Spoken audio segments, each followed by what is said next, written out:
Il y a des choses qui sont un peu plus subtiles comme le salaire. Je n'ai jamais été aussi attrayante, aussi attractive, aussi courtisée depuis que je me suis mis à la salle et entre 17 ans et 34 ans que... Ah oui, dès que tu me dis je suis prête. Ah ouais, chaud. Good morning everybody, what's up? Aujourd'hui on va parler d'un sujet qui est selon moi très féminin. Je n'ai jamais revendiqué être féministe sur cette chaîne. Pour moi cette chaîne est l'essence même de la féminité. Si vous voulez toujours être en confrontation avec le patriarcat, avec le masculin des hommes, avec le fait d'être insoumise ou le fait de revendiquer une indépendance à tout va, vous allez passer à côté de ce que moi j'appelle la valeur marchande d'une femme dans l'univers du dating. À un moment dans votre vie, vous avez un haut potentiel de valeur marchande et vous ne devez pas passer à côté de celui-ci. Elle est caractérisée par différents points que je vais vous citer tout au long de cette vidéo. Il faut vraiment comprendre à quel moment vous êtes dans le plus haut potentiel de valeur marchande. Je sais que nous ne sommes pas des biens, mais malheureusement, il est plus facile d'interpréter cela comme un bien, donc en valeur marchande, qu'avec des modèles intangible. Premièrement, je dirais l'âge.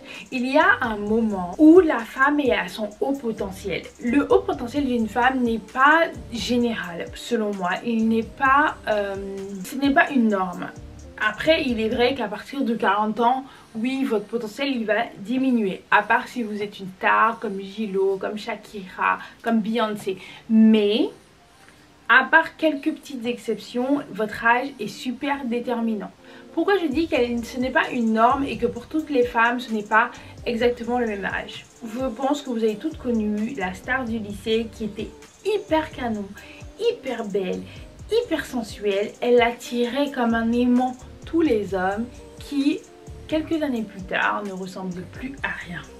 Mais parce que elle, malheureusement, son haut potentiel était vers les 16 ans. Tandis que certaines femmes, beaucoup de femmes, c'est entre 20 à 28 ans. Je dirais un peu avant la trentaine. Pas que après la trentaine vous êtes fini. Il y a des femmes qui, toute leur vie, ce seront des bombes. Par exemple, je pense aux Antillaises qui ne vieillissent vraiment pas. Voilà. Elles vieillissent pas. Visuellement, on pourrait toujours dire qu'elle en a 30 alors que elle en a 45. Deuxième point qui est super important en valeur marchande selon moi, c'est le fait ou pas d'avoir des enfants. Pourquoi? Parce que souvent l'homme pourrait penser l'homme érige des lois dans son foyer, l'homme dirige, l'homme est le capitaine du bateau.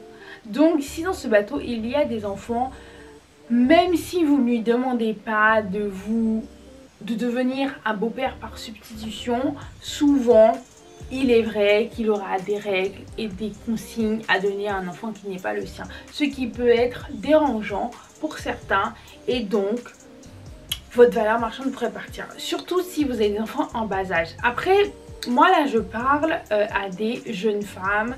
Alors, sur ma chaîne YouTube, vous êtes plus nombreuses à être entre 17 ans et 34 ans que toute autre tranche d'âge. Je parle vraiment à ce genre de femmes qui ont entre 17 ans et 34 ans. La valeur marchande d'une femme est aussi érigée par sa beauté. Donc c'est pour ça que moi sur cette chaîne, je vous donne toujours des conseils de beauté, trouver son type de maquillage, sa signature au niveau du maquillage et la refaire et refaire toujours la même. Vous allez rarement voir sur mes paupières du orange, du violet, du rose, encore moins si c'est pour sortir pour un date. Parce que je sais que ce maquillage va avec l'ossature de mon visage, respecte mes traits, respecte ma beauté, respecte ce que Dieu m'a donné évidemment. Je ne me fais pas un nez hyper fin, j'ai un nez qui est moyen, je reste toujours avec mon nez moyen. Je ne me fais pas un nez plus gros, je ne me fais pas un nez plus petit, je ne me fais pas des pommettes parce qu'on pourrait mettre le blush de manière à avoir des pommettes un peu plus grosses.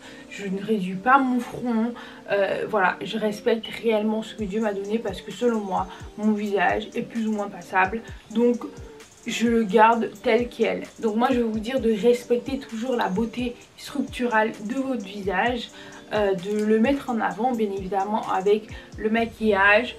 Souvent les hommes ils aiment beaucoup dire qu'ils n'aiment pas les femmes maquillées. En fait c'est faux, ils aiment qu'on ne voit pas le maquillage. Ils aiment le fait que ce ne soit pas hyper structuré, qu'on voit pas de lignes, que là je n'ai pas un truc blanc la même couleur que derrière moi, que je n'ai pas un truc marron la même couleur que mes cheveux. Voilà, c'est ceux qu'ils aiment. C'est faux, ils aiment pas le no make-up. Ils aiment quand même un effet travaillé, mais c'est juste que ils ne veulent pas comprendre tout ce qui s'est passé sous son visage en fait, clairement. Donc on a parlé de la beauté donc du visage, mais aussi la beauté du corps. Je suis désolée, moi je ne suis pas là pour vous graisser la patte. Je n'ai jamais été aussi attrayante, aussi attractive, aussi courtisée depuis que je me suis mis à la salle et que mon corps correspond à mes standards, correspond aux standards des hommes que je veux viser. Dites-vous toujours, est-ce que actuellement je suis le standard de la personne que je vise? Vous pouvez viser tout type de profil. Moi je ne vais jamais vous dire vous devez être skinny, vous devez être à pouchou, vous devez être comme ça, vous êtes corps BBL, corps pas BBL, grande, petite, moyenne. Je vais jamais vous dire ça, mais est-ce que le corps que vous avez vous correspond? Parce que déjà le fait qu'il vous corresponde, vous avez une assurance, vous êtes beaucoup plus à l'aise dans vos vêtements. Si des bourrelets c'est ce qui vous dérange, quand vous éliminez le bourrelet vous vous tenez droite, vous avez l'allure d'une personne rassurée, d'une personne qui a confiance en elle, et ça c'est très attractif. Donc il y a aussi ça qui compte. Est-ce que les bourrelets ça ne vous dérange pas? Donc vous avez tout, on a déjà tous vu une Apouchou qui nous donne même nous envie d'être Apouchou. Parce que c'est sa confiance en elle. Pourtant elle a des bourrelets que moi je n'ai jamais eu par exemple. Elle peut avoir un double menton, elle peut avoir les bras qui pendent. Je n'en sais qu'est-ce. Mais quand je la vois je me dis mais moi aussi j'aurais aimé être comme elle. Et c'est ça qui est attractif, et c'est ça qui est attirant chez une femme, et ce qui fait sa grande valeur marchande. Dans des caractéristiques qu'on peut retrouver qui feront la valeur marchande d'une femme, il y a des choses qui sont un peu plus subtiles comme le salaire. Pourquoi? Bien attractive, vous n'êtes pas obligé de montrer, de démontrer à un homme que vous touchez plus que lui. Mais l'homme doit sentir également qu'il ne vous donne peut-être pas tout dans la bouche, que vous pouvez quand même vous débrouiller seul. C'est super important. Vous n'êtes pas obligé de tout le temps quémander, d'être un boulet. Parce que très vite, il y aura une aise qui va se créer, un manque de respect je trouve, quand vous demandez un peu trop. Donc c'est pour ça que je vais vous dire toujours de chercher votre argent, même si un homme vous gâtera, même si un homme vous donnera des cadeaux, même si un homme sera là pour vous, cherchez toujours votre argent. Moi je vais toujours vous donner ça comme conseil, je ne suis pas dans celle qui va vous dire non c'est pas grave si t'as pas qu'un pécule. Ma copine, toujours même 1 franc. Même 1 franc, même une chose dans l'année, il faut que tu l'aies payé de haute valeur. Même une. Pour dire moi aussi j'ai ramené, parce que après il y a le manque de respect comme je vous ai dit. Moi je suis pas dans ça. Après vous avez toujours différents, vous aurez toujours différents degrés de féminité, et peut-être qu'il y aura un degré qui est un peu plus élevé que le mien. C'est femme au foyer, sans argent, qui demande tout à son mari, qui fait qu'éduquer les enfants, qui est modeste, qui s'habille pas de façon sexy, qui se maquille pas. Mais moi je ne suis pas à l'image de ce type de féminité. Peut-être que vous l'êtes, peut-être que certaines chaînes le propulsent, et encore, parce que je pense que les chaînes qui vont le propulser n'existent pas, parce que c'est à l'encontre même des valeurs de ce qu'on pourrait dire comme pas de salaire, pas de visuel attrayant, toujours au niveau des tâches ménagères. Je ne pense pas qu'elles ont que ça à faire que d'être sur YouTube. Un critère qui fera de vous une haute valeur marchande, les vêtements. Évitez que quand on vous voit habillé, qu'on sache la valeur basse de vos vêtements. Ça veut dire que ici on est sur un top Zara qui a dû me coûter environ 15 €, mais qui est en jeté de coton. Donc vous voyez, donc il y a un effet lin froissé. Enfin, comment vous expliquer? Si vous êtes habillé en Primark et que le haut coûte 2 € et que le pantalon coûte 4 €, on n'est pas obligé typiquement de dire ah ça vaut 2 €, ça vaut 4 €. Si quand tu es habillé pas cher, on sait pertinemment la valeur de chaque article, c'est que ma copine il faut revoir. J'entends par là égal, deux points, ouvrez les guillemets, Shein.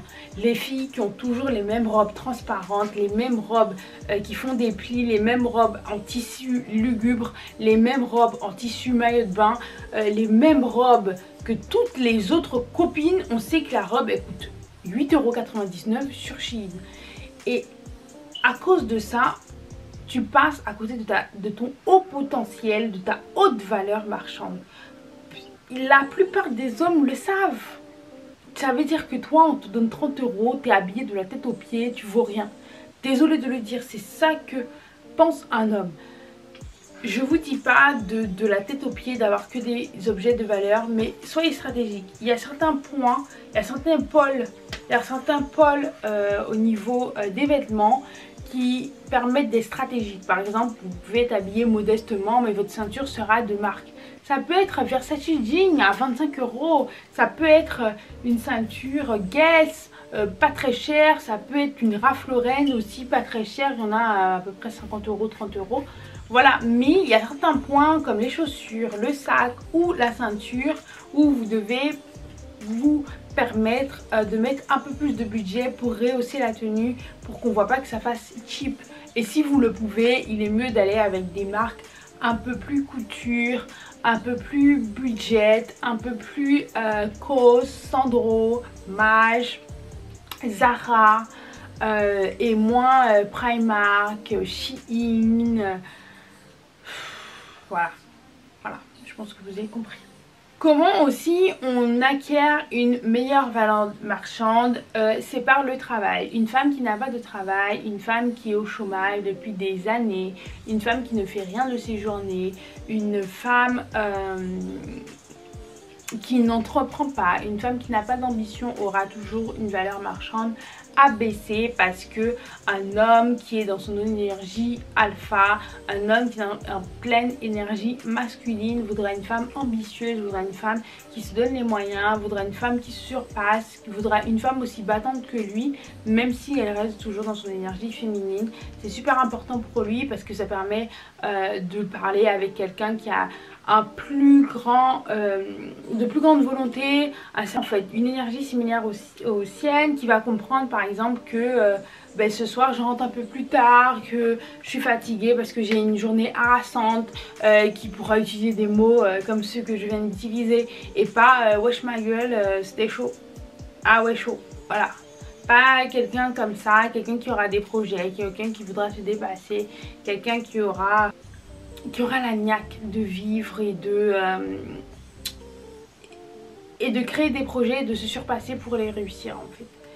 Et donc le dernier point qui vous fera avoir une meilleure valeur marchande, c'est celui de la disponibilité. Si à chaque fois qu'il a une envie, il a un désir, que vous courez dans ses bras, que vous êtes absolument toujours disponible parce que vous ne faites rien dans vos journées, parce que vous n'avez pas de hobby, parce que vous allez juste au travail, parce que vous n'avez pas de business à créer, parce que vous n'avez pas de choses à faire dans votre vie, malheureusement votre valeur marchande peut diminuer. Ça veut dire que tu peux être une femme sans enfant, très belle, avec un beau corps, qui sait se maquiller, qui s'habille plus ou moins bien, jeune, mais si à chaque fois qu'on dit ça te dirait oui je veux, ah oui, ah oui, dès que tu me dis je suis prête, ah ouais chaud, go, tu parles j'y vais, doucement, doucement, donne-toi un petit genre, tu fais un peu la go moins cher, voilà. Donc quand on utilise les termes comme moins cher et un peu plus cher, une go chère, mais voilà, c'est une valeur marchande dans l'univers du dating. J'espère que cette vidéo vous a plu, comme ça vous comprenez un peu plus ce terme. Il faut savoir que les hommes, très vite dans leur tête, vous avez à peu près une valeur marchande. Et comme ça ils savent s'ils veulent mettre ou pas des pièces dans le moudrin, je crois, c'est ça l'expression, je ne sais plus. J'espère que cette vidéo vous a plu. Comme ça vous pourrez liker, vous abonner, partager. Dites-moi si vous avez d'autres idées de vidéos. Dites-moi si vous êtes d'accord avec ce terme de valeur marchande dans l'univers du dating. Dites-moi si pour vous c'est absolument pas possible d'entendre des termes comme valeur marchande monétaire, limite pour parler d'une femme. J'entends, je comprends, mais dites-vous que c'est juste une conception. Voilà, C'est juste une conception des choses. On ne dit pas qu'une femme vaut 2 euros ou 4 euros. Non. Bye bye et bonsoir chez vous.